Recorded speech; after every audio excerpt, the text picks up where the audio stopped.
سوال انہوں نے کیا کہ روزہ کے وقت جو دعا ہم پڑھتے ہیں تو دو دعائیں احادیث میں معروف جو دعا ہے بالکل منقول ہیں کہ ذہب الظمأ وابتلت العروق وثبت الاجر انشاءاللہ،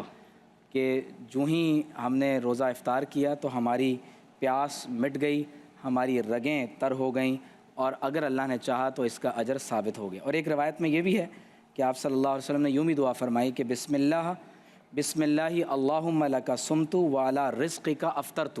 جو عمومی طور پر دعا ہمارے ہاں پڑھی جاتی ہے کہ اے اللہ میں نے تیرے لیے روزہ رکھا،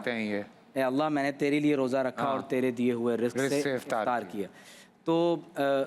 عند الافطار روایات میں ہے کہ افطار کے وقت تو اگر آپ بسم اللہ پڑھ کر روزہ افطار شروع کر دیتے ہیں، درمیان میں دعا پڑھ لیتے ہیں یا اس سے پہلے دعا پڑھ لیتے ہیں تو اس میں کوئی شرعی طور پر مذائقہ نہیں ہے۔ اور دوسرا سوال انہوں نے اور کیا کیا تھا جو لکھنے کا سوال تھا، لکھنے کا لکھ لینا چاہیے پہلے، وہ کہہ رہے تھے کھجور کھانے سے پہلے دعا پڑھنی ہے، کھجور کھانے کے بعد معاہدہ لکھنے کا کیا؟ معاہدہ لکھنے کا کہہ رہے تھے۔ ہاں، تو قرآن مجید میں اس کا ذکر ہے کہ یا ایھا الذین آمنوا اذا تداینتم بدین الی اجل مسمی فاکتبوہ، کہ جب تم لین دین کا کوئی معاہدہ کوئی معاملہ کیا کرو تو اسے لکھ لیا کرو۔ تو معاہدوں کو لکھ لینا یہ آپ صلی اللہ علیہ وآلہ وسلم کی سنت ہے، اور اسی لیے ہم نے اس کا تذکرہ کیا کہ صلح حدیبیہ، میثاق مدینہ، ان تمام تر معاہدات کو لکھا گیا۔ تو اسی لیے لقد کان لکم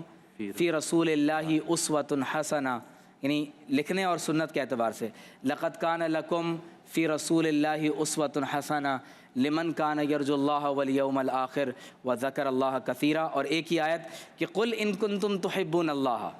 فاتبعونی یحببکم اللہ، آپ فرما دیجئے کہ اگر تم اللہ سے محبت کرتے ہو تو میری اتباع کرو، میری اتباع کرو، فاتبعونی یحببکم اللہ، تو اللہ تعالیٰ تمہیں اپنا محبوب بنا لے گا۔